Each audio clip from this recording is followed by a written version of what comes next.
Hello, everybody. Welcome back to the Tokyo FinTech podcast. Here with Matt McKibbin, who is the founder and Chief Decentralization Officer at DecentraNet. Welcome, Matt. Hey, thank you so much for having me, Norbert. I really appreciate it. Really a pleasure to be here. So your journey started in 2008. You graduated with a degree in physics. Yeah, so degree in physics. I liked math and science, but I really liked working with people and talking to people. And tell you what, I'm not a lab rat. And so graduated in 2008. Obviously, the world economy. That was the year the crash. I mean, everyone kind of remembers that time too. Where were you when you heard that Bear Stearns was going under? I was in the physics lounge, honestly. I remember that. And I remember thinking a lot of like when the bailouts were about to happen and TARP, and I really hadn't been politically active in any way, shape, or form. I was always been pretty socially liberal and fiscally conservative in the sense that like, hey, the government probably shouldn't prevent people that want to marry each other or experiment with their consciousness from doing it.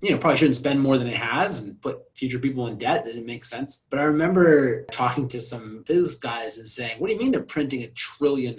Like to like map that out in scientific notation, right? Most people can't conceptualize what $1 trillion is. And they were going to give these to banks and it's just like mind-boggling numbers. And that was one of the first times that I really took a pause and went, wait a minute, how does this money system work? That would stay with me, I think, and would stay with many people of my generation graduating around that time of saying, okay, if they're just going to print trillions of dollars, what happens? How do we get ahead in this world? So you decided not to grow up at that time and you continued with a master's degree to figure out what the world is becoming. And obviously it was not the best time to hit the job market. Yeah, I asked my parents. They had both gone to grad school, an MD and a PhD. And they said, go ahead, do it. I didn't really know what I was going to go. I went for industrial hygiene engineering. At the time, I barely knew what that was, but I knew I liked math, science, and I liked protecting people. And was like, all right, well, I can protect people from radiation hazards. That'll be my job. So got that degree. And I was also just paying attention to the world a lot more while I was getting the master's degree. Got out of grad school, worked at a nuclear facility. I was straight out of grad school, getting rid of depleted uranium. There's a big conversion process in Ohio. And was really getting involved in a lot of Austrian economics, Ron Paul kind of sound money movement. And in my spare time, reading Ayn Rand and reading the free market economics, Hayek and Mises and Rothbard and Ron Paul and all of that. And it really gave me a foundation for kind of looking at the world and the banking system and the problems with it. So much so that I don't think that the people in the nuclear plant liked hanging out with me very much because that's all I was talking about.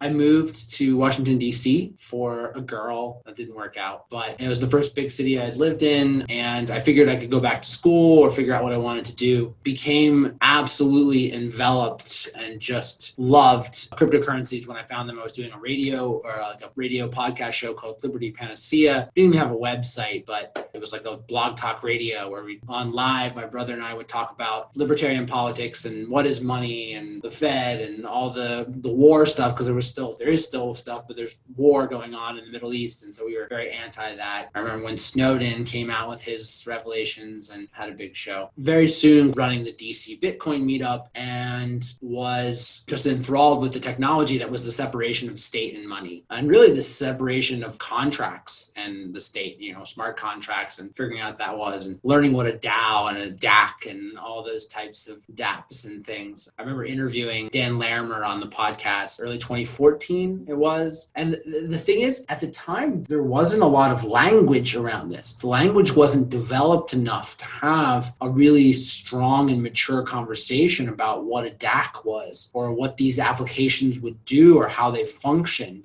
And it's interesting to see how that language develops over time. Whereas if you go out and you say decentralized applications, a lot of people know what that is, or decentralized protocol. And back then, like very few people knew what it was. And most of the time they would just look at you like you're speaking a foreign crazy TechNet language. Or even the printing of money, like no one wanted to talk about that with you. There weren't memes. There wasn't the burr, money printer go burr, as the meme is. And so it's interesting to just look at that from a historical and cultural perspective. I started investing in some token sales, MadeSafe, Storage, Mastercoin, Ethereum, put a couple Bitcoins into that. Swarm, that one didn't work out as well. Yeah, sold my car for Bitcoin in 2014. It was like, I don't need this thing in DC anymore. and I want to buy some more Bitcoin. I wasn't actually transacting in Bitcoin, but that allowed me to put some Bitcoins into the first token sales in 2014. And that just really continued to hyper ingrain what I wanted to do and what I was passionate about, which was decentralizing the world. So much so that I bought a domain name called decentralized.me. One day that might be, worth something. We're still living and working on internet infrastructure that has been created 50 years ago or so. We're still quite far away from the decentralized me, but there's like some green sprouts that are popping up here and there where you can see, okay, maybe this can develop into the new decentralized net. Where do you think we are currently in that development? So we kind of had the first protocol layers coming out. That's where everyone was able to invest in the protocols. The first app of the protocols is just a unit of account that you send back and forth to people, right? This is kind of the Uber driver. I call it my Uber driver example of the Internet of Money. They go, what's that? And I said, okay, the first app is just like TCP/IP, and it was just all right, you send a message to someone. All right, and they receive that message and back and forth. We're still building this on the internet infrastructure. So there's layer ones, layer twos, and then eventually there'll be much greater layers that hyperconnect everyone. To truly have a decentralized internet and not just kind of have a protocol value layer on top of them, we're going to need to actually create a peer-to-peer type of internet.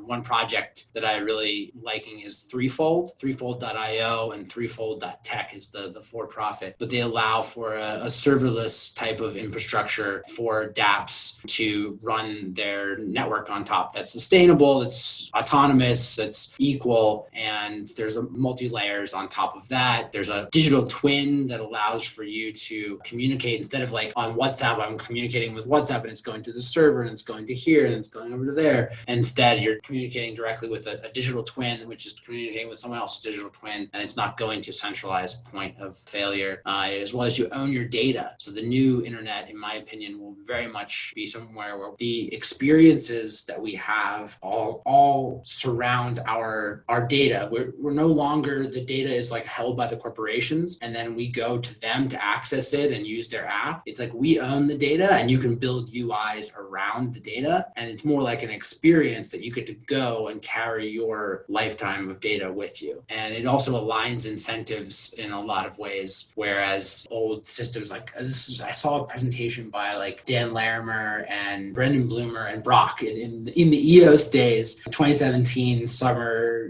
They gave one of their presentations. They showed the Venn diagrams of how the incentive structures work for Uber as a structure, and you have the shareholders trying to siphon as much value off of here, you have the drivers trying to value over here, and you have the users siphoning as much value over here, and their incentives are not aligned because the shareholders want to take out, everyone wants to take out. And in a DAO or a DAC is what they were saying, is that in the network everyone wants it to grow and be worth more, and the user is in the center versus the user's data that they collect. Brittany Kaiser is a really good friend of mine and huge fan of her Own Your Data campaign that's absolutely changing the world, all whistleblowing that she's done there. And I think that's probably one of the most important initiatives that we have, is our data rights are going to be our human rights in the future. If you're going to plug your brain into the computer, you better own that data, right? It's really important. Yeah, and Brittany just had her Own Your Data conference, which was a pretty impressive showing there as well. So that's getting traction, and obviously she got the right platform from a publicity perspective. Yeah, amazing, beautifully intelligent human being. I gave her first Burning Man ticket and said, hey, you should come into the blockchain industry. So I get to take a little bit of credit in pushing her into the right way. Well done. Continuing from there, and with Threefold, obviously also the nodes that running the network then are truly peer-to-peer decentralized. They're not sitting on AWS instances, right, which is the challenge we have obviously today, that yes, you have decentralization somewhere at the protocol, but then physically it's all in an AWS. But anyway, let's talk about some of the other companies that you advise and that you're really excited about. really excited about like Chintai and Good Money. Good Money is kind of redefining what a bank is. So it's like a user democratized owned bank that the more people you invite to come put their money in, the more shares of the bank you earn. So that's kind of flipping the traditional Wells Fargo, Bank of America kind of model on its head. It's bringing back the mutual companies of the past, like insurance companies, maybe banks to some extent also came out of the community. The depositors and the policyholders were actually owning the company. And then some point in the second half of the 20th century, we all became greedy and these mutual companies did an IPO and went public, and it was this one-time event of turning that into a profitable enterprise. And now we've got the technology to bring it back to these mutual roots, which is really fascinating. Yeah, I really enjoy that kind of mutual aid and being able to decentralize ownership of something that was centralized. We had these different types of mutual aid structures back in the day. They went and became very centralized as power was accumulating, and now we're able to democratize that access again and choose. I mean, you can choose to work with Wells Fargo or Bank of America, but you always have the choice of using something else or opting out of that type of structure. In a way, that's the grand analogy that I really talk about blockchain and the internet of money. It's a monetary reformation is the term that David Johnston, I think, was one of the first people that we talked about this, where, in the religious reformation, we had, in software terms, we had the open sourcing and forking of Christianity. We could take Christianity, it was translated into German by Martin Luther, right? They had the printing press, they could make lots of copies of it really quickly. Because before then, it was just in Latin and no one could read it. You had to go to the centralized authority and say, what does this say? And then they could be corrupt. You didn't know what they were saying and they could do all that stuff. So we open sourced it. We put it into a language that everyone understood. And then they were able to fork it. They were able to be a Protestant tradition. Now, there's a lot of violence in that process. I'm hoping that we stay away from that part of it. But we're able to take centralized money and say, okay, cool, we're going to open source this. We're going to make it available for everyone. And you can try your own. And, the Catholic Church still exists. You just don't have to use them. Central banks are still going to creating their central bank digital currencies. They're going to create the digital versions of their currency, but hopefully you don't have to use them, because I think it would be rather silly to have to use them in a geographical contiguous area when the money itself, digital money, can be non-geographical. That's like the whole point. So that's why central bank digital currencies, they don't really make too much sense to me, because unless there's going to be an interface where they're all interoperable and you can say, all right, well, I'll pay with my yuan over here, I'll pay with my yen, but you can just pay with them in the United States because it's still the government currency. But otherwise, it's like, well, why have a contiguous border that's where you have to pay in that currency? But ultimately, it's a bit of a geopolitical shot at the US dominance as well, right? At least as far as China is concerned, to push a digital yuan renminbi to weaken the dominant US position, the US dollar position. Yeah, it is. I mean, the digital yuan is coming out. They have the blockchain system interoperate with all the different protocols. I mean, it's a centralized system. It's like a centralized database for the Chinese government to get all your financial data, in my opinion. The US has the financial data, my financial data, the NSA, all that kind of stuff. But this is definitely a play in the Chinese ones to do that. I mean, the Belt and Road is a huge initiative. And so if they do make this a requirement for the Belt and Road to work out, like, you could see these different governance and financial applications being used seamlessly through that, because it'd be like, all right, well, this is much more efficient. I don't like the CCP as a political institution, and I don't trust necessarily their centralization of power, but I do see that it will absolutely change the game when it comes to the developing world and then who they're doing business with around the world. Agreed. And from a European perspective, I think Italy was the first country signed up to the Belt and Road Initiative. So you got a beachhead in Europe with that, which is a bit scary. Coming back to the central bank digital currencies and stable coins related to that, the private market alternatives on stable coins aren't, at least for me personally, that convincing yet either, unless you love Tether, where you have doubts. How much is backed? Is it 70%? Is it more? Is it less? And we haven't reached the true nirvana on that, let's put it this way. Right. It's interesting to see that, because the financial board just came out with all the regulations on stable coins and how they have to be essentially either completely decentralized. The protocol has to be completely decentralized in the sense that there's no central parties holding value and they can't really touch that, kind of like Ethereum and those, or they need to be essentially do full KYC and AML of all of the different holders of value in that system. So whether you're a collateral based, whether you're a reserve based, and then,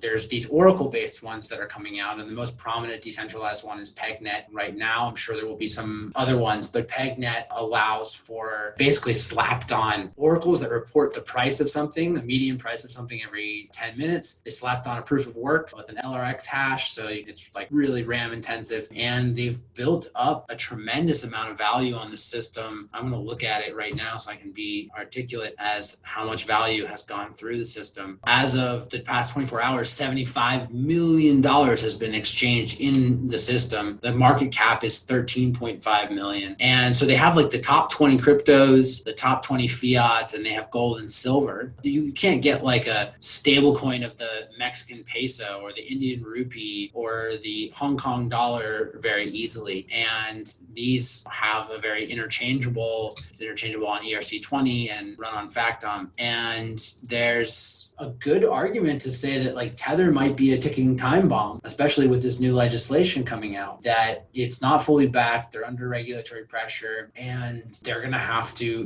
even more pressure put on the guys. It's Bitfinex, right? That was the entity that really backed that project. And are they going to be able to come into compliance with the new things? And I'm skeptical of them being able to do that. What are our alternatives for decentralized systems? Or are we just going to go to all centralized stablecoins and then it's just extensions of central banks? PegNet is something that I'm really excited about. I've been chatting with David Johnston, who's an old crypto OG friend of mine. He's here in Austin. We're socially distant, but I get to see him on Zoom occasionally. I've been working with him on some of the arbitrage trades. As with like early systems, especially early liquidity systems, there can be large arbitrage going into the network. If anyone has any interest in that kind of stuff, let me know. There's some cool trades going on. I was fortunate enough to meet David in Osaka last year. So that was the very early days of him evangelizing around PegNet. There was an evening presentation, etc. So it was quite interesting. Even as robust as it's constructed with 50 oracles that are feeding into it, there was an attack only last week or so trying to manipulate the Japanese yen price. The malicious miners managed to manipulate the price, but then were not able to get the money out because there are safeguards in there. So it was a good and bad story in the same way. Yeah, if you're not getting attacked, you're doing something wrong. If you're in DeFi and people aren't trying to figure out a way to penetrate your network might actually be very valuable. And so like David Johnston had tweeted out like another milestone in the history of PegNet being able to repel the first 51% attack, and the peg conversion limitations were what kind of saved the hacker from being able to take it and had to burn it away. So I'm sure there will be more attempts. Any type of distributed system, that's the whole point of is if you can't repel those types of things, you're not a robust distributed decentralized system. Bitcoin has had plenty of attacks on it over the course of its 10 plus years lifetime. And we could even see more with the halvening, if the big drop in mining power because the price hasn't gone up that much, the miners might not be able to think like there's still attack vectors and things. So I'm not a super mining technical person, but I understand the basics. Yeah, totally. And as you said, if you're not important enough to be attacked, then you have a business problem in the first place. What is your perspective on when we had Black Thursday and MakerDAO, for example, had some trouble, which wasn't really an attack, and maybe you can take a view, it's conceptual problems in the protocol, but it's like stress testing it by the market, basically, and some people clearly lost money. Yeah, that's one of the flaws of collateral-based systems, that if you get a big enough jolt to the system, you can lose your collateral. And I know a lot of people that lost a lot of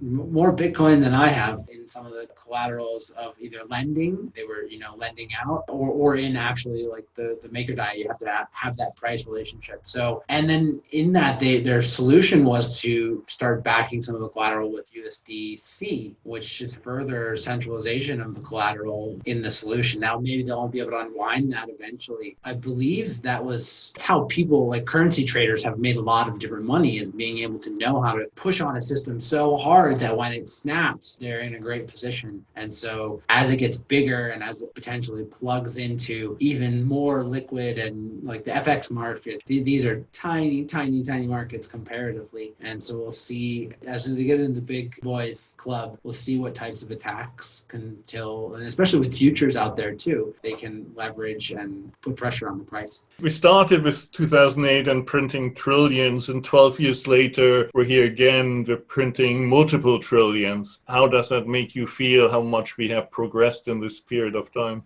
You know, I'm a lot less worried about it than I was a decade ago. I'll tell you what, I have a lot less anxiety and fear. I also, just think it's good to watch a system. Like, we know that the system isn't functioning right. We know that our world financial system is broken because there's large centralized powers that get to print money and give it to their friends and give it to their cronies, and the whole world is watching that, and you say that and people go, yeah, that's messed up. A decade ago you said that and people looked at you with a blank stare because they had no idea what you were talking about, because they didn't understand what money was. And they still don't understand what money is, but they understand that it's corrupt and that it's very transparent. And so as this type of event with COVID and the economy having a massive downturn, it's catastrophic, it's terrible, but what comes out of the ashes as we build more and more resilient systems will be much better. Really intelligent tech and monetary people and financial people are going, okay, you're right. This thing, consciousness, they're rising in their consciousness going, all right, cool. All right, let's go build on this internet of money. This is now not just a fringe thing. And so what comes out of the ashes of this, I think, will be the form of the new system. And it'll operate in parallel for a while. I don't want to tear the old one down immediately. Like, having that attitude of just like, oh, just destroy it isn't good. It's build in parallel as much as possible and have something to catch the people that are interested in building on a transparent and fair and moral and ethical system versus one that centralizes power and has poor incentive structures. There's a lot of people dying out there. There's a lot of people that are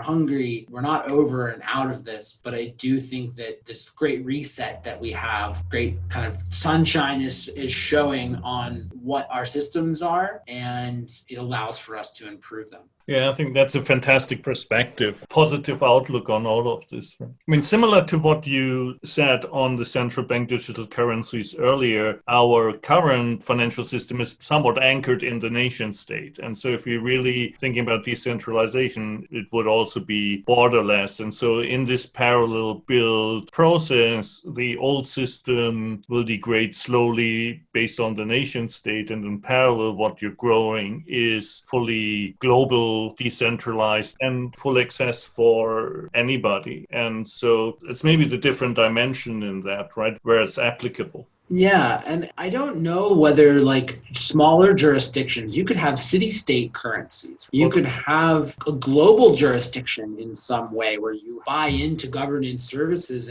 and that has some sort of token of value within it, because not only is it the money system, but it's the governance systems that can be put onto this transparent ledger system. And, one of the first projects that I kind of worked on was BitNation. I kind of blew the whistle on it. There's a Bitcoin magazine article, original guys going, hey, don't invest in this crazy thing. Like, we wanted to work on it, but it's not real. Don't do it. They were issuing crypto equity in 2014 on top of Bitcoin. It was like, that's how you go to jail. But the vision is still there. Being able to do global governance services on a transparent, democratized system is still there. I mean, Toni Lane, she just passed away. She was one of the great early visionaries in this industry. She was worked on, V Nation and then Culture, and kind of carried that torch. We don't know what the money systems, like, that's the beauty of it. We don't know what the money systems of the future are. We know kind of like what the values will be a little bit. Like, we know how we want to put, what values we want to put into those systems. And then how do those values get reflected into the incentive structures around there? How do we do like a regenerative system? If you look at the dollar system, right, in cryptocurrency terms, it's a utility token for oil backed by proof of violence. Bitcoins. Buy my utility token, buy my oil token, or you can't buy any oil around the world. And if you don't do it, we're gonna come get you. And so we clearly want to flip that on its head. And maybe there's a regenerative currency that's proof of stake, that everyone has a stake around the thing, but you have to prove that you're growing a regenerative part of your community. You prove that you operate your local hydroponics farm or your community so everyone's resilient. I would say solar types of energy stuff might be a similar or competing one, but it definitely will be flipped. Instead of pulling oil out of the ground, burning it, and making everyone use that as the backing of the currency, we're going to probably regenerate the world and use it as a currency. That's fascinating. For the last question, maybe take a completely different tack. So all the crypto, blockchain, decentralization vector is one of your passions. The other passion is on hemp and everything that's mindful related. So let's talk a bit about what you're doing in that space. Sure. One of the other concepts is like we have all these technological solutions, and one of the things I realized is we can build all these incentive structures, we can build all these technological solutions, but if we don't focus on the human OS, it's not going to matter. We need to upgrade ourselves, upgrade our own operating systems. And that's another side of things. So like psychedelics and I guess nootropics and the next gen therapeutics, if you will, whether they were banned chemicals before or not, it's really important to kind of upgrade your consciousness. We launched a company called AMMA Healing last year. It's a wellness company that's currently using hemp-derived products with no THC. So we're not attempting to, you're not getting high off of anything, but you're able to take CBD and your built-in chemical relationship with hemp in your endocannabinoid system and use it as a nootropic and a cognitive enhancement and get your body out of the fight or flight mode. A lot of people are so stressed all the time that they barely have a chance to kind of really think and sit with themselves. And a lot of what this kind of plant medicine is is it allows you to kind of clear that monkey mind and meditate a little bit more and get yourself out of the constant fight or flight parasympathetic nervous system. Another thing that we just came out with, hemp elixir. So it was a replacement for alcohol, an alcohol alternative. So it gets you in a loose, sociable buzz feeling, but without booze. So that's, alcohol, I'm not a big fan of alcohol in general. It's something I quit last year, and it's something I'm passionate about is kind of upgrading human consciousness in that sense. And we're going to find out that a lot of these chemicals that we're in a psychedelic renaissance right now. So psilocybin and acid and DMT and all these types of banned chemicals for a really long time, we're kind of finding out they may actually be really good for our cognitive enhancement, and then proving those things out over time is going to take, but we're at least allowed to do the experimentation now versus even 5 years ago, that was a very taboo subject. 5 years ago, even cannabis was a taboo subject, right? In many parts of the world, and now they're awakening. So take the decentralized technology stacks that allow us to interact without trusting other humans around the world, and then take the internal human operating stack and upgrade that as much as possible. I think is the two things I'm passionate about in this world. And it's the right product at the right time. I think many people being in lockdown are just reassessing how they spent their life over the last decade or so, and whether the values that they've been chasing are the right values. And so anything that allows you to lift up your mind to a different level and look upon yourself and where you stand and what's important to you, I think it's a very successful, promising future for that type of approach. Right. I said this at a talk, not everyone's going to have a crazy, really heroic dose of some psychedelic, right? But imagine that there were millions or billions of people taking a microdose every couple of days, and what they're showing with the emotional intelligence and the leadership and the little improvements, ensuring that you're making better decisions on a day-to-day basis, that will massively shift consciousness, our collective consciousness in the world. So. Super. Thank you very much, Matt. Great conversation. Any final closing comments? Yeah, check me out on ammahealing.co, DecentraNet.com. You can add me, follow me on Twitter, Matt_McKibbin. And I was doing a podcast for a while and ended it. We're all in space. No one knows what's going on. And I love you. Wonderful. Thank you.